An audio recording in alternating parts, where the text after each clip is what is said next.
Hello बच्चों, आज की इस वीडियो में हम भारतीय संविधान की प्रस्तावना के बारे में जानेंगे। तो बने इस वीडियो में शुरू से लेकर अंत तक। अगर वीडियो अच्छा लगता है तो लाइक कीजिए, सब्सक्राइब कीजिए और लोगों के पास शेयर कीजिए। आइए प्रस्तावना के बारे में जानते हैं। भारतीय संविधान की अगर प्रस्तावना के बारे में बात करें तो भारतीय संविधान की प्रस्तावना को आत्मा कहा जाता है, पूंजी कहा जाता है, दर्पण कहा जाता है या सार कहा जाता है। आत्मा, दर्पण, पूंजी और सार के नाम से जाना जाता है भारतीय संविधान की प्रस्तावना को। भारतीय संविधान की जो प्रस्तावना है अमेरिका से लाया गया है। भारतीय संविधान को प्रस्तावना कहाँ से लाया गया? अमेरिका से लाया गया। पहले प्रस्तावना को कहते क्या है? तो प्रस्तावना को आत्मा,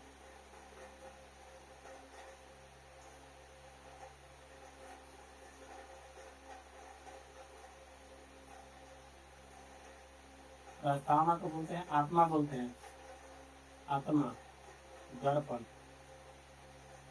दर्पण, आत्मा बोलते हैं, दर्पण बोलते हैं, पूंजी बोलते हैं, पूंजी या सार के नाम से जानते हैं। प्रस्तावना को आत्मा, दर्पण, पूंजी और सार के नाम से भी जानते हैं। प्रस्तावना, भारतीय संविधान की प्रस्तावना अमेरिका से लाया गया है। भारतीय संविधान की प्रस्तावना, भारतीय संविधान की प्रस्तावना USA यानी संयुक्त राज्य अमेरिका से लाया गया है। वही भारतीय प्रस्तावना, भारतीय संविधान की प्रस्तावना की भाषा ऑस्ट्रेलिया से लाया गया है। क्वेश्चन पूछेगा कि भारतीय संविधान की प्रस्तावना कहाँ से लाया गया है?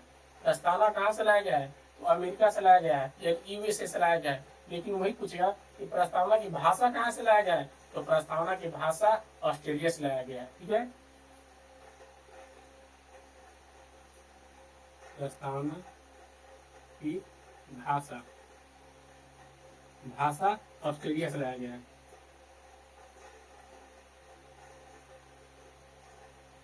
ऑस्ट्रेलिया कहाँ से लाया गया है? ऑस्ट्रेलिया से लाया गया। आगे समझे, प्रस्तावना को आत्मा, दर्पण, पूंजी या सार के नाम से भी जानते हैं। पूछेगा कि भारतीय संविधान की प्रस्तावना कहाँ से लाया गया है? तो भारतीय संविधान की प्रस्तावना अमेरिका से लाया गया है। प्रस्तावना की भाषा कहाँ से लाया गया है? तो प्रस्तावना की भाषा ऑस्ट्रेलिया से लाया गया है। ठीक है, प्रस्तावना को लेकर अलग अलग विद्वानों को अलग अलग राय है। बहुत सारे विद्वान ने प्रस्तावना को लेकर अलग अलग राय, विचार प्रकट किए हैं। राय प्रकट किए हैं या विचार प्रकट किए हैं, इनके बारे में जानते हैं।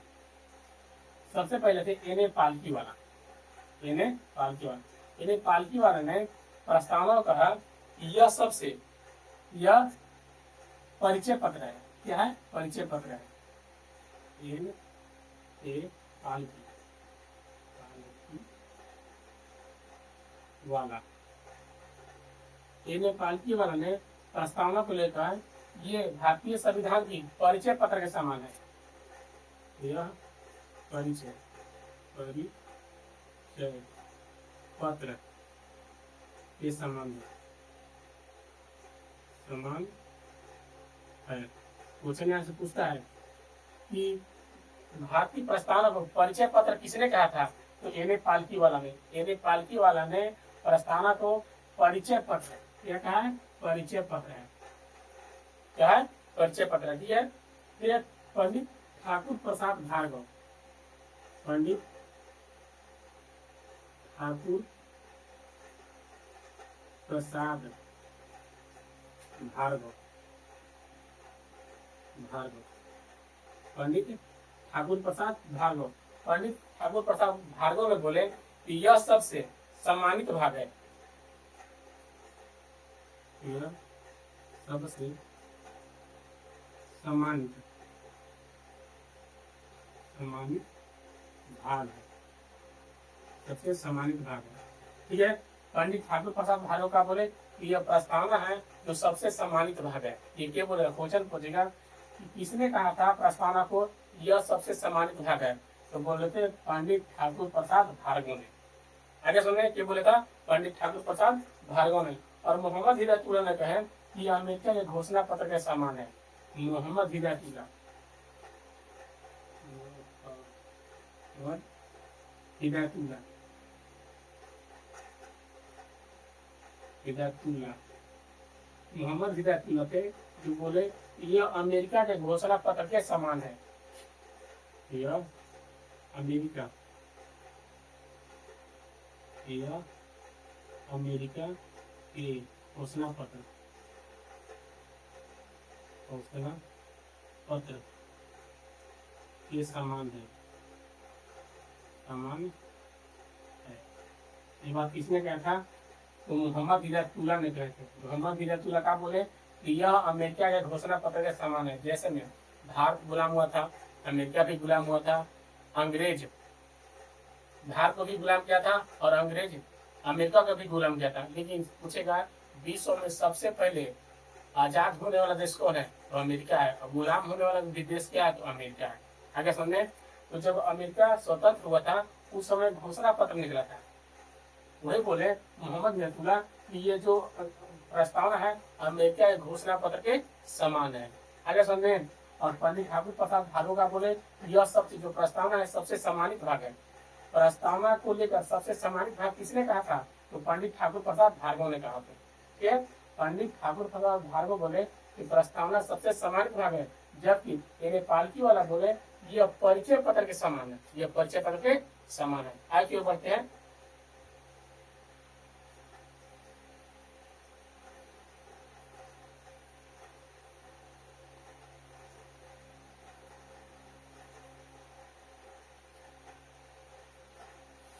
Ernest Barker, Ernest Barker, Ernest Barker, Ernest Barker, Ernest Barker बोले कि प्रस्तावना है जो पूंजी नोट के समान है। पूंजी नोट, पूंजी नोट, पूंजी नोट के समान है। अर्नेस्ट बार्कर का बोले प्रस्तावना को लेकर यह पूंजी नोट के समान है, पूंजी नोट की पॉइंट के समान है। ठीक है, पूंजी नोट जैसे ना होता है कि मैथ बनाते हैं तो मैथ जो बनाते हैं उसका फॉर्मूला एक पेज पर या छोटे किताब में क्या करना तैयार करते हैं, तो क्या हो गया? पूंजी नोट हो गया। या पूंजिका का आप नाम सुनेंगे कि पूंजिका मिलता है। तो अर्नेस्ट बार्कर बोले कि भारत जो प्रस्तावना है पूंजी नोट क्या है? समान है। ठीक है, यानी छोटे से भाग में, छोटे से पेज में पूरा बात संविधान का लिखा हुआ है। ये बोले थे अर्नेस्ट बार्कर बोले थे। ठीक है, एक वैज्ञानिक हुए, नाम था के मुंशी। के मुंशी बोले कि ये राजनीतिक कुंडली है। के एम मुंशी, के मुंशी बोले कि प्रस्तावना है जो राजनीतिक कुंडली है, राजनीतिक कुंडली है, कुंडली। पूछेंगे कि के मुंशी प्रस्तावना को क्या बोले? तो प्रस्तावना को बोले कि यह राजनीति क्या है? कुंडली है। क्या है? राजनीतिक कुंडली। यह हमारे संप्रभु प्रजातांत्रिक का, सॉरी, ये बोले थे, ये मुंशी बोले थे कि यह हमारे संप्रभु प्रजातांत्रिक गणराज्य का भविष्य फल है। ये बोले थे। तो के मुंशी बोले थे प्रस्तावना को लेकर पहला बार बोले ये राजनीतिक कुंडली है, दूसरा बार बोले कि यह हमारे संप्रभु प्रजातांत्रिक का भविष्य फल है। ये बोले थे, ये मुंशी बोले थे। आगे समझे। एगो सर अलादी स्वामी कृष्ण अय्यर, सर अलादी स्वामी कृष्ण अय्यर ने प्रस्तावना के लिए कहे कि यह हमारे दीर्घकालीन सपनों का विचार है। सर अलादी कृष्ण स्वामी अय्यर बोले कि प्रस्तावना को लेकर कि यह हमारे दीर्घकालीन सपनों का विचार है। क्वेश्चन पूछेंगे कि किस व्यक्ति ने बोले थे कि यह हमारे प्रस्तावना को लेकर कि यह हमारे दीर्घकालीन सपनों का विचार फल है, विचार फल है। ये बोले थे सॉरी, सर अलादी कृष्ण स्वामी अय्यर बोले थे कि यह हमारे सपनों का, दीर्घकालीन सपनों का विचार फल है।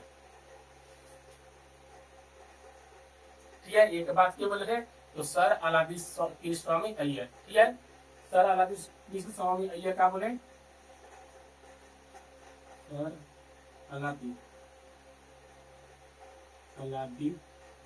कृष्ण स्वामी अय्यर, अय्यर बोले कि यह हमारे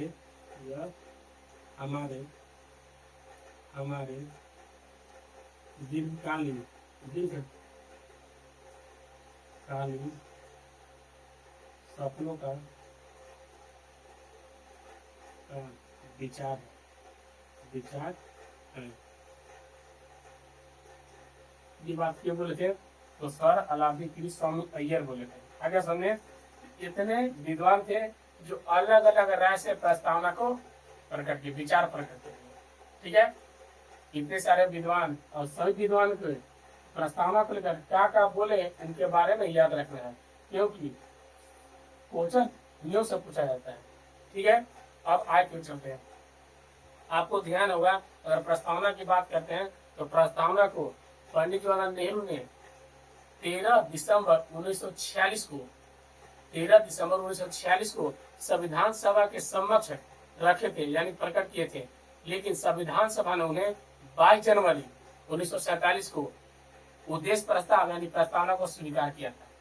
हम क्या बोले, अगर प्रस्तावना के बारे में बात की है तो प्रस्तावना को पंडित जवाहरलाल नेहरू यानी उद्देश्य प्रस्ताव आगे चलकर भारत की प्रस्तावना बन गया। यानी उद्देश्य प्रस्ताव को पंडित जवाहरलाल नेहरू 13 दिसंबर 1946 को संविधान सभा के समक्ष रखे थे, संविधान सभा के समक्ष रखे थे। लेकिन 22 जनवरी 1947 को संविधान सभा ने उसे अपनाया। अब यही उद्देश्य प्रस्ताव आगे चलकर भारत की प्रस्तावना बन गया। आगे समझे, प्रस्तावना के बारे में बात करें तो प्रस्तावना को लेकर सुप्रीम कोर्ट के कुछ महत्वपूर्ण निर्णय हैं। प्रस्तावना के अगर बारे में बात करते हैं तो प्रस्तावना को लेकर सुप्रीम कोर्ट के कुछ महत्वपूर्ण निर्णय है। अब कौन कौन सा निर्णय है उसके बारे में जानते हैं। ठीक है,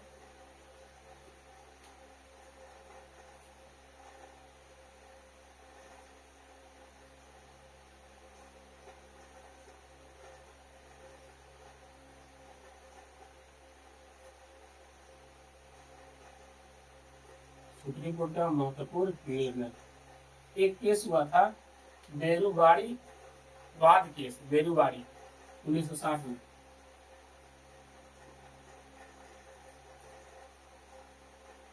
बेरुवाड़ी वाद 1960 सुप्रीम कोर्ट में एक केस आया था जिसके नाम से जानते हैं बेरुवाड़ी वाद 1960 में केस आया था, जिसमें कहा गया था प्रस्तावना को लेकर कि प्रस्तावना संविधान का अंग नहीं है।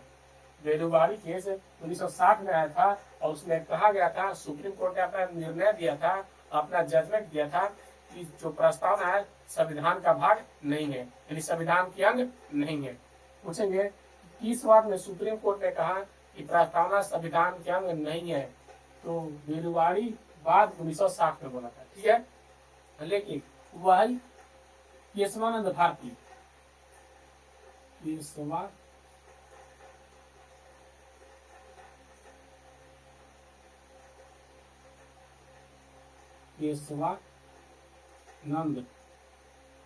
केशवानंद वाद 1973 में था। 1973 में सुप्रीम कोर्ट ने कहा कि प्रस्तावना संविधान का अंग है। जब संविधान का अंग होगा तो संसद इसमें संशोधन कर सकता है। पहला बात, बेरुवाड़ी केस 1960 में प्रस्तावना को लेकर सुप्रीम कोर्ट का जजमेंट आया, यानी सुप्रीम कोर्ट का निर्णय आया कि जो प्रस्तावना है संविधान का अंग नहीं है, यानी संविधान का भाग नहीं है। जब संविधान का भाग नहीं है उसमें संसद संशोधन नहीं कर सकता है। लेकिन वही केशवानंद भारती वाद 1973 में है, इसमें कहा गया कि प्रस्तावना है जो संविधान का अंग है, तो जब संविधान का अंग है तो संसद में संशोधन कर सकता है। तो प्रस्तावना में सिर्फ एक बार संशोधन हुआ है, 42वां संविधान संशोधन, 42वां संविधान संशोधन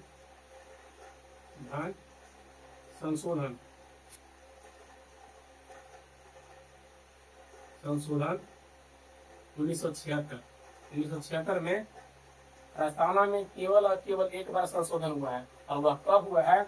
1976 में हुआ है। और क्या हुआ है? तो प्रस्तावना में 3 शब्द को जोड़े गए थे। तीन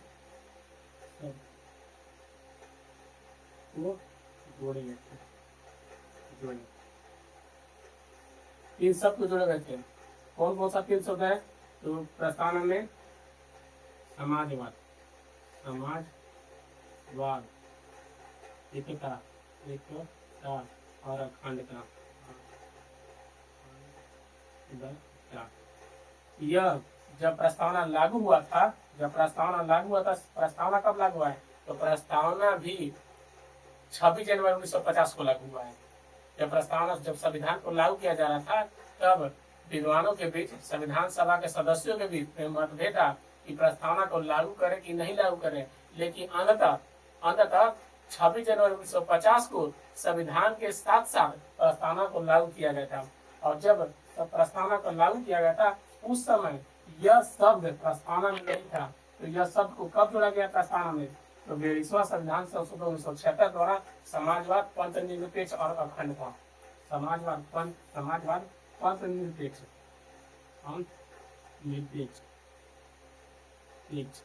यह क्या बोल सकते हैं? पंथ निरपेक्ष को धर्म निरपेक्ष के नाम से भी जानते हैं। समाजवाद, पंथ निरपेक्ष और अखंडता सबको जोड़ा गया है। कब जोड़ा गया है? तो 42वां संविधान संशोधन 1976 द्वारा।